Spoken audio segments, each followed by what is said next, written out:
Bonjour à tous, installez-vous confortablement, prenez le temps de respirer profondément, car aujourd'hui nous allons aborder un sujet d'une gravité absolue. Dès cette toute première minute, je veux que nous regardions ensemble la réalité en face. Regardez bien cette première vidéo, elle date d'aujourd'hui, nous sommes en avril 2026. Écoutez attentivement ce que dit Emmanuel Macron. Donc c'est une affaire de passion.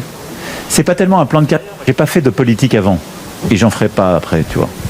Dans ce premier extrait récent, vous l'entendez affirmer calmement qu'il n'a pas fait de politique avant son élection et qu'il n'en fera plus du tout après son mandat. Le ton est serein, détaché, presque professoral. Maintenant, je vous demande une attention totale pour la deuxième vidéo. C'est un document qui a été capté il y a quelques mois, en juillet 2025, et j'en avais fait une vidéo que vous pouvez regarder en intégralité, je vous mets le lien dans la description. Regardez et écoutez bien. Mais j'ai aussi besoin de vous pour dans 2 ans, pour dans 5 ans, pour dans 10 ans, parce que vous serez là et parce que comptez sur moi, je serai là avec vous.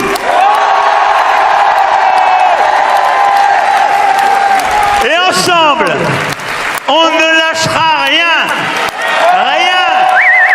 Le contraste est d'une violence psychologique inouïe. Sur ces images de l'été 2025, devant une foule galvanisée, le visage en sueur, il hurle littéralement sa promesse. Il jure qu'il sera encore là dans 2 ans, dans 5 ans, et même dans 10 ans. Il affirme qu'ils ne lâcheront rien ensemble. Comment un seul homme peut-il produire une telle fracture de la réalité en si peu de temps? Face à cette contradiction spectaculaire que nous venons de mettre en lumière, 2 hypothèses terrifiantes s'imposent à nous pour tenter de comprendre. C'est l'essence même de notre décryptage bienveillant, mais sans concession. Soit nous sommes face à un menteur d'une envergure psychotique qui adapte sa vérité à la seconde, soit nous faisons face à un cas clinique sévère, une dégénérescence neurologique foudroyante. Explorons ensemble la première piste, celle de la défaillance médicale grave. Oublier un engagement aussi féroce, pris publiquement devant des milliers de jeunes, pose directement la question de sa santé mentale. Est-il possible que les capacités cognitives de celui qui détient les codes de l'arme nucléaire soient en chute libre? L'amnésie dont il fait preuve ici pourrait véritablement relever de la maladie d'Alzheimer. Si une forme de démence précoce frappe le sommet de l'État, cela signifie que notre président n'est plus qu'une coquille vide, un acteur qui ne se souvient même plus de son propre texte. Mais alors, une question vertigineuse se pose. Qui gouverne réellement le pays? Qui tire les ficelles de ce pantin désarticulé? Cela nous ramène aux entités non élues, à la haute finance internationale et aux puissants cabinets de conseil. Penchons-nous maintenant sur la seconde hypothèse, celle du mensonge institutionnalisé et pathologique. En politique, et particulièrement dans ces sphères de l'état profond, la parole n'a strictement plus aucune valeur. Elle n'est qu'un simple outil de manipulation de masse. Lorsqu'il s'adresse à ses partisans en 2025, il joue le rôle du gourou éternel uniquement pour siphonner l'énergie d'un auditoire crédule. Le mensonge est devenu leur arme de destruction massive par excellence. En affirmant aujourd'hui l'exact inverse de ce qu'il hurlait hier, il teste sciemment notre docilité. C'est ce que l'on nomme en ingénierie sociale la dissonance cognitive volontaire. Il nous plonge délibérément dans une confusion totale pour épuiser nos capacités d'analyse. Un peuple confus devient un peuple soumis, incapable de se défendre. Il y a une dimension bien plus sombre dans tout cela, une profondeur que nous devons regarder en face avec lucidité. Dans certains cercles occultes très proches du pouvoir, l'inversion permanente de la parole relève de l'acte rituel. C'est ici que l'on touche à des pratiques que d'éminents chercheurs n'hésitent plus à qualifier de sataniques. Mentir effrontément au peuple est perçu comme une preuve suprême de domination. Le satanisme politique ne se résume pas à des caricatures d'Hollywood, c'est avant tout une puissante philosophie de l'inversion des valeurs. Le mal est présenté comme le bien, la destruction comme un progrès, et le mensonge absolu devient la vérité officielle. En détruisant la cohérence de sa propre parole, le chef de l'État participe activement à ce grand rituel de chaos destiné à briser tous nos repères moraux et intellectuels. C'est une maltraitance psychologique perpétrée à l'échelle d'une nation entière. Imaginez le degré de cynisme qu'il faut pour regarder des millions de citoyens dans les yeux à travers un écran et rayer de la carte une promesse fondatrice. Les élites mondialisées se moquent ouvertement de nous. Elles ricanent dans les salons feutrés, car elles savent pertinemment que la presse subventionnée ne viendra jamais relever cette contradiction. Cette presse de grand chemin fait d'ailleurs partie intégrante de ce système de protection occulte. Aucun journaliste des grandes chaînes d'information en continu n'a osé diffuser ces 2 extraits vidéo côte à côte pour demander des comptes. Pourquoi ce silence absolu ? Parce qu'ils sont les gardiens dociles de cette matrice artificielle. Leur mission première n'est plus d'informer, mais de formater vos cerveaux. Je sais parfaitement que toutes ces révélations peuvent vous paraître extrêmement lourdes à porter et que la noirceur apparente de ce système peut générer de l'angoisse. Mais écoutez-moi attentivement. C'est précisément ici, au milieu de cette obscurité et de cette vidéo, que se trouve un espoir immense. La vérité est comparable à l'eau. Elle finit irrémédiablement par trouver une faille pour faire s'effondrer les barrages. L'espoir magnifique qui s'offre à nous réside dans le fait que leurs mensonges deviennent beaucoup trop grossiers pour passer inaperçus. Leurs graves erreurs de scénario, illustrées par ces deux vidéos totalement incompatibles, sont la preuve irréfutable que leur matrice de contrôle est en train de s'enrayer.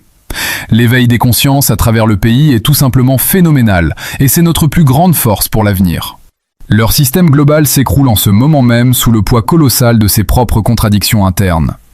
Revenons à la mécanique froide de cette supercherie politique. Pourquoi ce revirement soudain en ce mois d'avril 2026 ? Il est évident que les vrais maîtres du monde, ceux du Forum économique mondial et de la haute finance, ont décidé de changer de pion. Le locataire actuel de l'Élysée est totalement usé. C'est pour cette raison précise qu'on lui a intimé l'ordre de préparer sa sortie piteuse.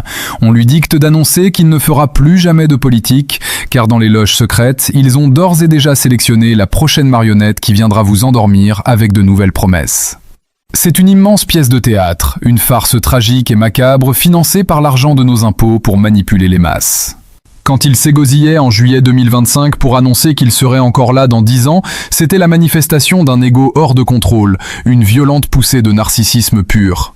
Aujourd'hui, la laisse a été tirée. La décision a été actée par l'oligarchie. Il doit impérativement disparaître du paysage politique après avoir achevé sa mission destructrice de casse sociale et de soumission du pays. C'est dans ce cadre qu'il est crucial de comprendre la redoutable ingénierie du consentement. Ce système machiavélique ne vous force jamais directement avec des armes, il manipule subtilement votre perception de la réalité. En vous imposant l'image d'un leader ouvertement menteur ou psychologiquement instable, il cherche délibérément à vous plonger dans un profond état de désespoir civique et de soumission totale. Le but ultime de ce satanisme politique est de broyer toute volonté de résistance dans l'esprit du peuple. Ils veulent vous persuader que la corruption systémique est devenue la norme incontournable. Nous devons nous préparer intellectuellement aux pires manipulations. Si l'appareil d'État ment sur une chose aussi évidente que son propre avenir, imaginez les mensonges gigantesques sur la santé publique ou sur l'économie. Tout ce qu'il vous présente est méthodiquement falsifié.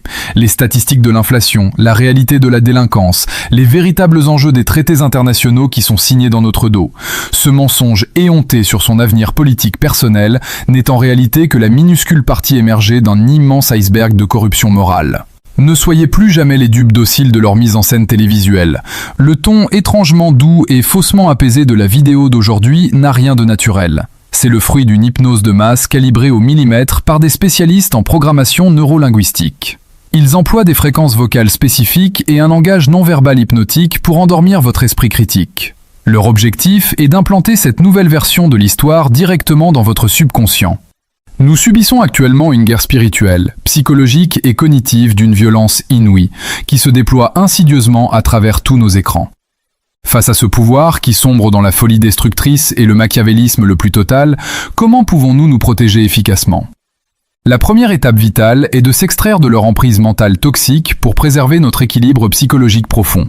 Il faut désormais considérer chaque intervention officielle, chaque journal télévisé comme une véritable tentative de viol psychique. La survie de notre intégrité mentale et de notre âme dépend exclusivement de notre capacité à boycotter définitivement leurs récits alternatifs. C'est ici, mes amis, que nous arrivons à la solution concrète et salvatrice pour notre avenir. Nous avons le pouvoir absolu de reprendre le contrôle de nos destinées. La solution concrète est simple, mais elle demande du courage. Débranchez-vous de leur matrice médiatique mortifère. Éteignez vos télévisions pour de bon. Retournez vers le monde réel. Allez discuter avec vos voisins. Recréez des liens humains authentiques.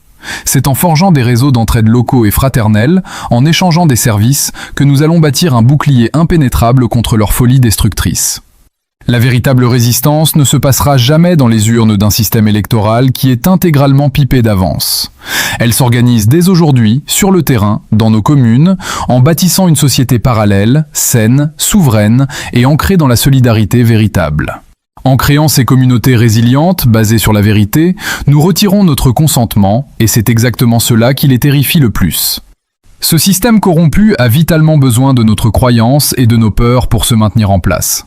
Si nous leur tournons le dos avec détermination, ils s'effondreront d'eux-mêmes, balayés par le vent de l'histoire comme de vulgaires châteaux de cartes.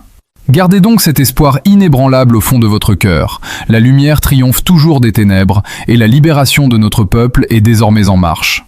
Je veux absolument savoir ce que vous pensez de tout cela.